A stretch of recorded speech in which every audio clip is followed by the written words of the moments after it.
engineering. This video shows what, let's say, we see as a future of engineering in, let's say, a collaborative and a connected environment. So today I'm just going to very briefly talk about some of these common challenges and how we try and solve them, particularly in distributed teams. Even though often you're working in person, at the same time, a lot of people are working within their own subsystems and so forth. So all these things are equally applicable to any type of complex hardware, and particularly for the small set industry. So maybe some common challenges that you yourself potentially can recognize is, for example, asking yourself, what are some of the roadblocks that we have with the technical planning of the rollout of our new product? Maybe some of the engineers out there are waiting for inputs from different departments to be able to continue with the work that's there. Maybe if we want to make some of the changes, like how long would this really take, and how does that really affect our designs and our requirements and so forth. Some people are working on simulations, and oftentimes they work on old data, and then everything has to be rerun. Or maybe you're working with different tools in your team and people are copy pasting, and maybe there's some data inconsistency. So these are just some of, let's say, the basic challenges that often occur. And interestingly, because of that, engineers often spend more than 80% of their time doing, let's say, non-actual engineering work. And this could be anything from trying to find the latest data, trying to update the latest data, writing documentation, setting up meetings to find the latest status on certain designs, and so forth. So maybe an important and interesting question there that should be asked is, like, where are data currently stored? And oftentimes it's inside documents, PDF files, Excel files, Word documents, and so forth. And that's quite different from the actual data that are inside, right? So often people do document management with versioning and so forth, but the data that are inside are not immediately actionable. So there are systems in place to change that. A lot of people have PLM systems, so product lifecycle management systems, which take care of CAD data, but that's quite different from data-driven systems engineering, which I'll be talking about today. Maybe just very briefly, like, what types of engineering data do we see? So as I said earlier, we have CAD data, which are often stored in PLM systems, and they're applicable CAD tools. You have simulation data, typically in any project, which have their own simulation tools with their own data. And then you have all the rest, let's say, the other types of engineering values. These could be mass budgets, certain types of coefficients, material properties, and so forth. So this is the part which we focus on. And to give you an example of, let's say, how often these types of data are flowing throughout your team, or maybe not your team, but maybe some others that we've been working with. So the information pool, as we call it, is what we refer to as, imagine I'm an engineer working on a team, and I change a specific data point inside a project. For example, I change a mass of a specific component, and there's a second version of this document that is then uploaded to a SharePoint where my colleagues can collaborate from. They can pull the latest data from there. But I know that some people don't have access to SharePoint, so I have to send them an email with the latest version of that. But then someone else may be in contact with them, who then has to find that update through a call. And then there's always someone on the team who simply didn't get the news. And if you don't get the message, you keep working on that data point within your team potentially. So the implications of this type of setup of data flow can be quite significant. So its advantages to try and move away from that. There's something that we call information push.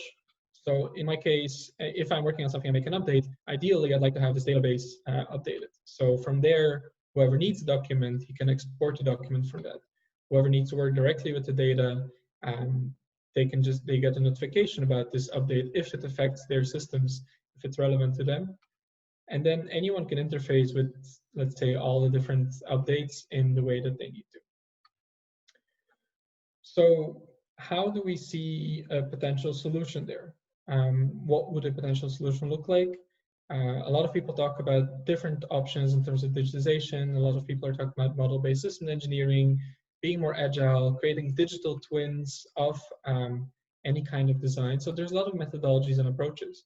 And I want to talk to you about one potential solution in which full traceability is central to the whole engineering lifecycle. So in essence, what it boils down to is trying to go from early on requirements engineering all the way to testing and documentation within one single place, having a single source of truth.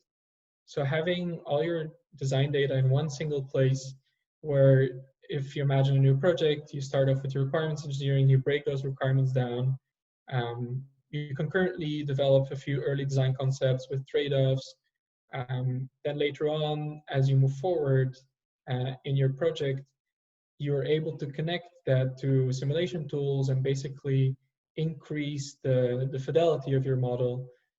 And then you go through reviewing cycles, technical change management cycles. And then afterwards, you want to start verifying all these requirements that you set up initially. So including testing and so forth. So what we do in Valispace is basically using this approach. We've built a browser-based platform on which you can do all of that. So the approach that is called data-driven systems engineering, and one of the most important elements there is that basically all the engineering properties are connected. So they're connected not only inside of the tool, but also across your tools. So maybe you're asking yourself, like, why would I want to connect all these data? So I'm just going to illustrate this with a very short example. Imagine you're working on a CubeSet, and one of your team members changes the number of battery modules from 3 to 4. What this would mean, if your data are all connected, is that basically everything else would be recalculated that is dependent on that. So for example, the battery mass would be recalculated, the battery capacity would be recalculated. Some small simulations would be recalculated automatically, the spacecraft mass would be changing, and so forth. So there's a number of parameters that would be automatically recalculated, but then also a number of simulations would have to be re-executed. So because of that connection, basically you can have these things automatically set up. We also have connection to documentation tools. So we have an internal documentation tool, and we connect to Word as well. So for example, when you're writing your documentation, you can write your documentation with the existing parameters, but then as they update, you don't have to manually go through all the documents and check if the latest data are there. Also, when it comes to requirements, oftentimes when you have made a change, you want to know which requirements are now not verified anymore, have to be checked again. And ideally, you want to have everyone notified that is involved within this, let's say, whoever's designs are impacted and everything that has been recalculated should be notified about this. So this is, let's say, just in a nutshell, how this could work. So our customers right now, these are just some of our customers, are using Valispace for satellite design, but equally just as much for launcher design, for drones, for aircraft, also outside of the space industry, for cars, nuclear fusion reactors, and so forth. So the platform in itself is, let's say, industry agnostic, but it has been built specifically for, like, let's say that it comes from the satellite design and development industry. So maybe just to close my talk off, I don't want to take too much time, so we have some time for Q&A.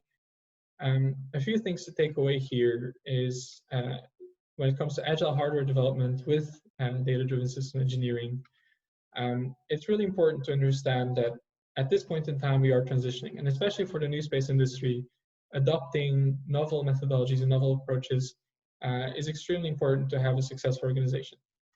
So moving away from having everything inside documents and having, let's say, databases with a single source of truth where all your data are stored in is really important for that. And then accordingly, experimenting with these types of new tools and having your engineering team, having them be the owners of these novel tools and experiment with them is quite important within that. So, and then when it comes to concurrent engineering, it's quite a tricky one in most organizations when you have, let's say, people waiting for each other's results and data to be able to continue, and trying to move away from the classic system of how you share data and moving more towards, let's say, a push system to have the ability for concurrent engineering is an important one as well. And then lastly, as I said, we're working with quite a few companies already, and we've been learning a lot through them and with them to be able to make those types of transformations. So if you're interested in that, I'm more than happy to speak with you after the talk. So typically what we do is we pick one project to start off with, and then we bring together typically system engineer, project manager, depending on the size of the organization, maybe a CTO or a chief information officer. And at that point in time, we define like a really clear scope. So for a trial, for example, or for a pilot project, we find out where the data are currently stored and how we would ideally imagine an engineering process to look like. And then you commit to it for either a few weeks or a few months, and you really clearly define like how you usually work and then how that was changed. Typically what we see is a saving of 15 up to 40% of reduced engineering time, especially at later phases. So then collecting those lessons learned and being able to apply those to new projects is the essential. So I hope with this short talk, I was able to inform you about what we do, who we help, and how we can help, especially now in distributed teams. These approaches are also possible now that you're working remotely. So from here, I'd like to open the floor for any questions you may have. I see we have another 5 to 6 minutes left from the 20 minutes offered. So yeah, you're welcome to ask any questions from here on. Thank you, Stefan. Could you maybe unshare the screen and then we can open the questions? Yes, absolutely. Perfect. Okay. There is a question on the Q&A box from Lakshmi. I'm going to ask Lakshmi to ask the question. Let me just find you on my screen first, Lakshmi, and then you can actually ask the question yourself. Is it possible for me to also see the questions, or? I'm not sure about that. I can see it, but I'm not sure if you can see it. Okay, no worries. I can read it out, but let me ask Lakshmi to ask the question himself. Hello, Lakshmi.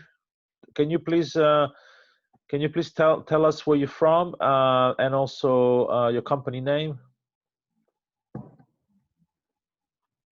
Hello, Lakshmi. Do you have maybe he doesn't have a microphone? Okay. Lakshmi is from India.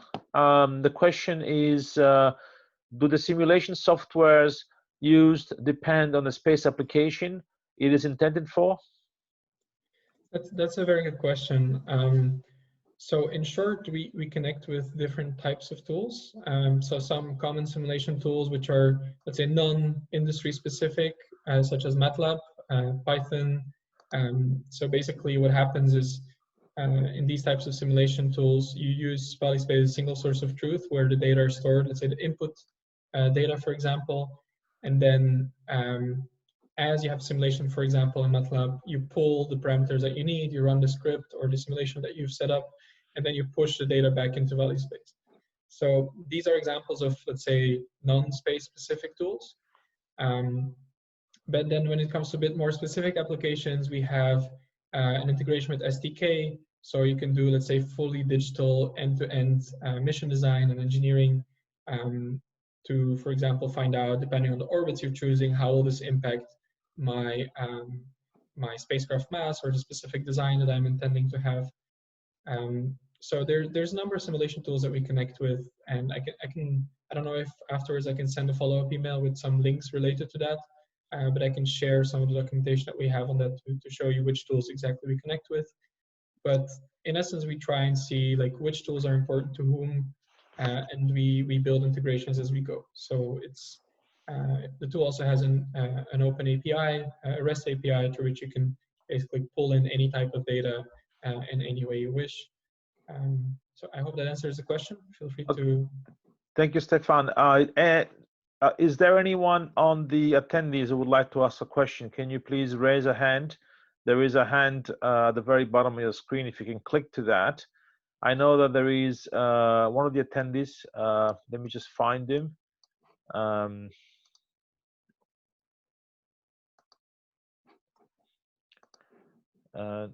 There's another question here from an anonymous question. I'm going to read this out. What is your pricing structure? Cost, seat, and then cost enterprise, and the cost of the project. Yeah.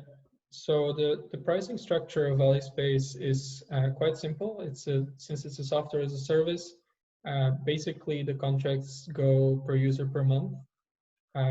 So a typical structure for, let's say, the cloud-based version of this is, since it's a browser-based tool, it can run either in the cloud or it can run on your own servers. And in the cloud, it's 50 euros per user per month. For enterprise, usually it's on-premise, and then it's 150 euros per user per month. So what this typically means is that if you save about 1 engineering hour per month per person, it's already paid back. And what we also do is, because often people ask us, okay, we don't know exactly how many users we need because we're starting a project now. Initially, it's going to be 3 people, and in 1 or 2 months, it's going to be 5 people, and then it's going to be 10 people, or maybe some people want to have read-only access. So we're quite flexible in that, and we try and come up with, let's say, reasonable pricing depending on your specific use case. So then we try and take an average, for example, what we think will happen for the first 6 months. Because often people ask us, okay, we don't want to pay for every single month, we just pay every 6 months or every 1 year.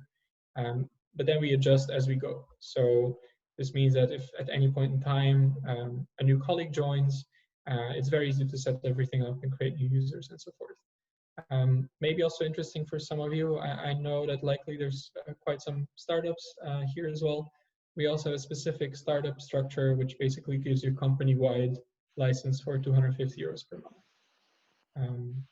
So that's it in short. Thank you, Stefan. I think we're going to move on to the next speaker, and then we'll have more questions for you and the others at the very end for the Q&A session. Okay. So good. I'm going to ask Jean to come in, and Stefan, if you can switch off your microphone and also your video, and we can have Jean to... Thank you.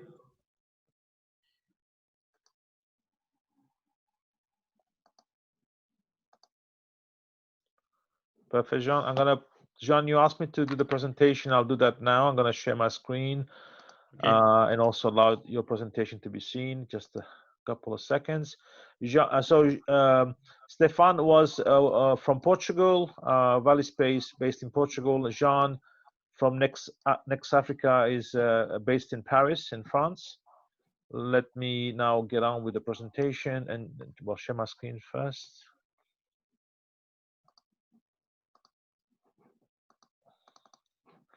And then the presentation here. Jean, if you can see my presentation, you can start speaking as well. Okay, I see. I see your presentation. Okay, thank you. Hello, everyone. My name is Jean. Before I begin, I would like to tell you that I am a beginner in English. So if you cannot understanding certain expressions, please ask me the question or write me by message. I am the co-founder of and the CEO of Nexafrik.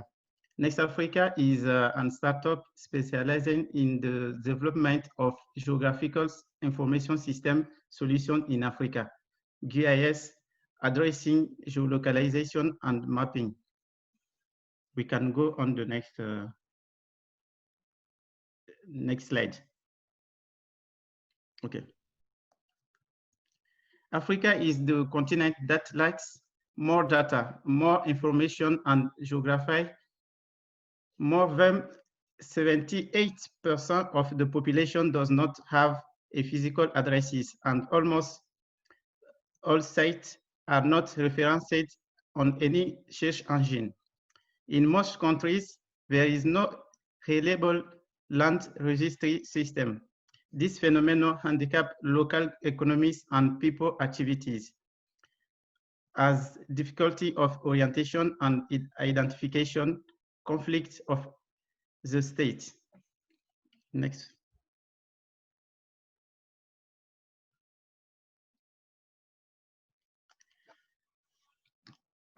The main cause are lack of urbanization policies, precarious habitats. This creates economical consequences as poor management of communities and penalize the development of companies that are struggling to increase their turnover, etc. Next.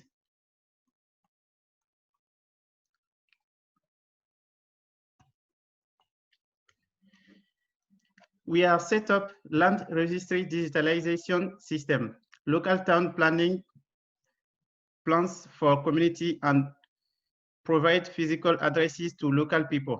This work will be facilitated by setting up GIS services automation, our GIS services automation platform, on which each consumer can apply and receive the map information corresponding to their geographical area. The data that will be collected will enable the development of referencing and geolocation application for different use as transportation and tourism, etc. Next.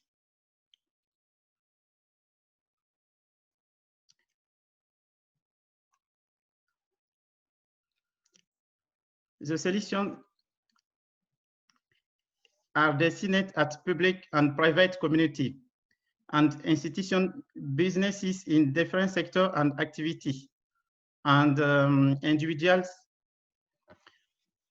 We are offering at the local authorities, government institutions, and businesses operating in Africa, for whom data and services of geographical information system are essential to answer their activity. We offer services as the creation and management of local and national address database, the creation and management of land plans and local planning plans, the creation of plan and map and analysis of map data for communities and companies or institutions, etc. These services are very useful in the development of African smart city and in improving the daily lives of Africans as mobility, tourism, etc. Next.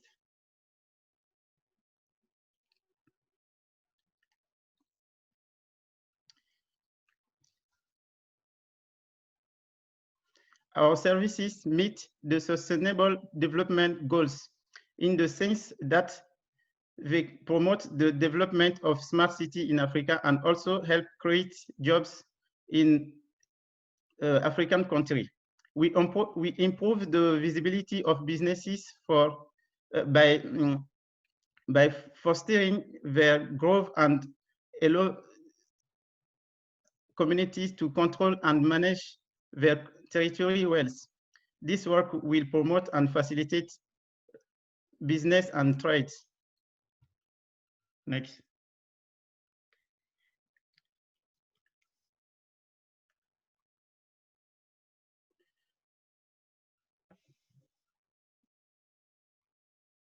Our solutions are destined at public and private community and institution businesses in different sectors of activity and individual.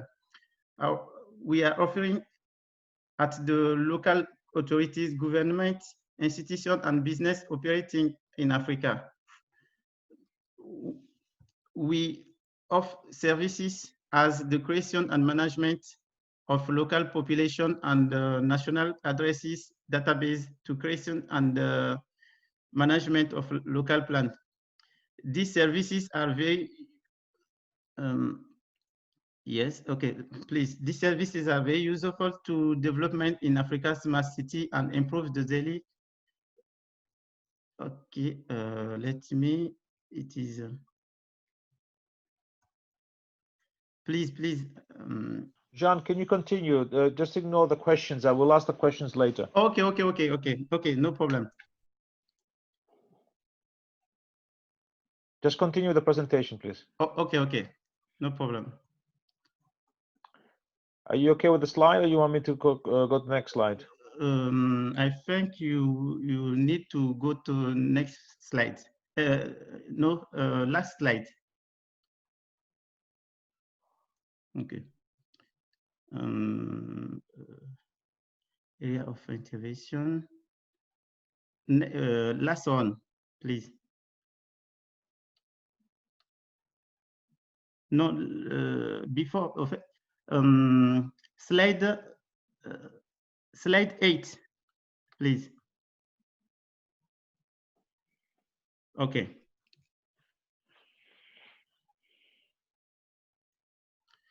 Okay.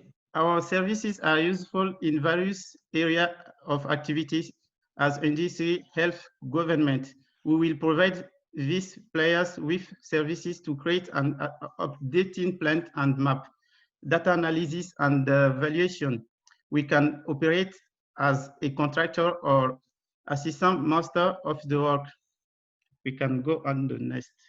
Okay. We will promote and encourage contributor and sponsorship system to enable local people to participate in improving mapping by providing data on their location and geolocalization. This will make it easier to map sites and to provide data. So next.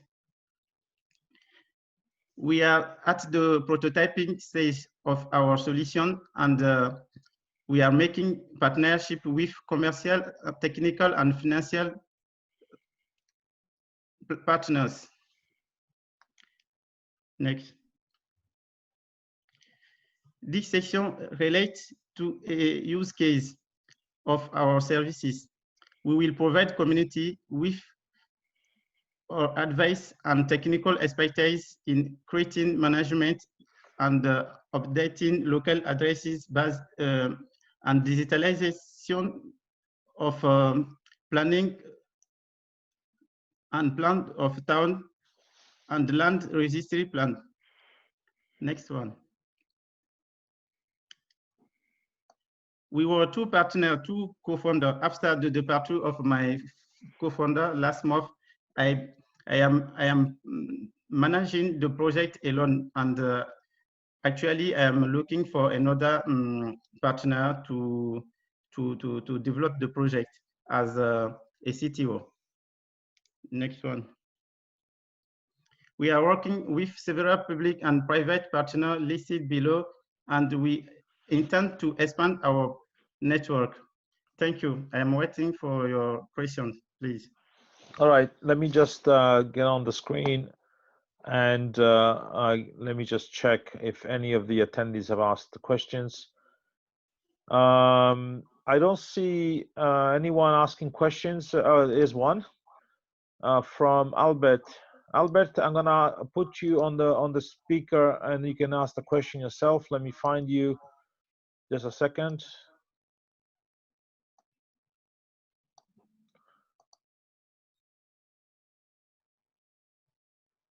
Go ahead, Albert, you can speak. Can you hear me? Of course, yes. Yes, I hear you. Yes. Yes, my question is, you know, this product is talking about more for Africa and is based in France. I just wanted to know if he has any presence in Africa or from which base, which data he used to prepare his presentation or his project. I am based in France to make the technical development, but I'm working with partners in Africa, like Senegal and Ivory Coast. I have two partners in these countries, and I move I move in Africa to implement the solution. After this crisis, I will go to in Africa because I need to be in Africa and to manage the team of that is based in Africa. Have you heard the company? I mean, in one association called Smart Africa. What? Can you repeat? Have you heard about Smart Africa? Yes, yes, I know Smart Africa. Have you heard? I know Smart Africa. It is an association development of smart city in Africa. I know in Kigali. Yes, All right. they have a few members, but I was just thinking maybe it's good, your products will be good if you can approach them. It's not only for smart city, but they have a various projects, including something like yours. That's all. Okay, thank you. I will contact them to see how we can collaborate. Okay, I have Renato Goodfellow from BT who wants to ask a question. Renato?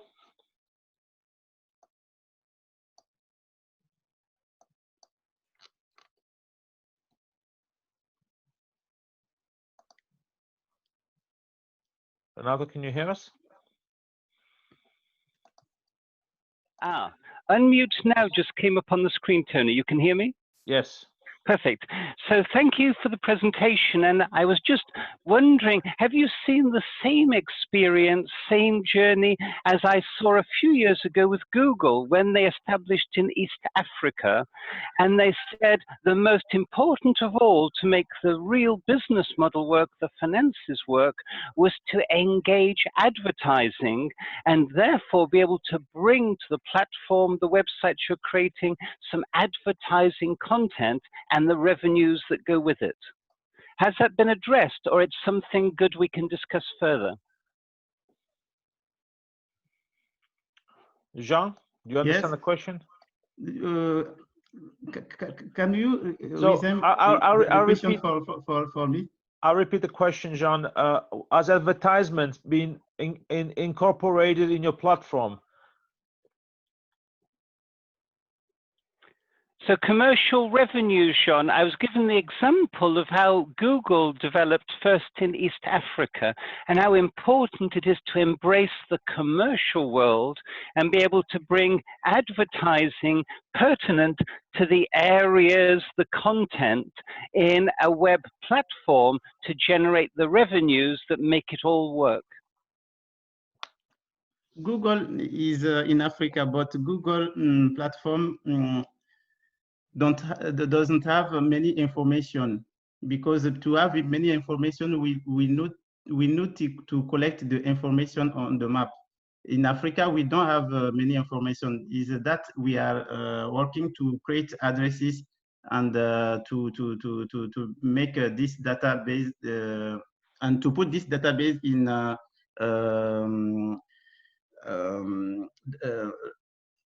this information in database like Google Map, like another website, another search engine. Okay, Jean, we are going to move on with the next presentation. We'll have additional questions or additional clarification after we all finish the presentation. So I'm going to now move on to Phil Cooper.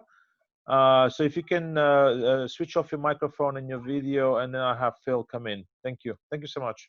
Okay, thank you too. To Phil Cooper for Amazon. Do you actually rely on the ground stations operated by other companies, or do you want to have your own indigenous network of ground stations? So to give us more technology based in space tools like Copernicus solutions to make calculation to improve calculation of altimetry. Okay. I don't see any more questions from the audience for you, and I think we can start winding up the webinar itself. So thank you so much for attending the webinar this week. Let me and also I wish you good luck with the current situation with COVID-19, the lockdown, and I hope you and also the attendees be safe and be careful how you operate and what you do.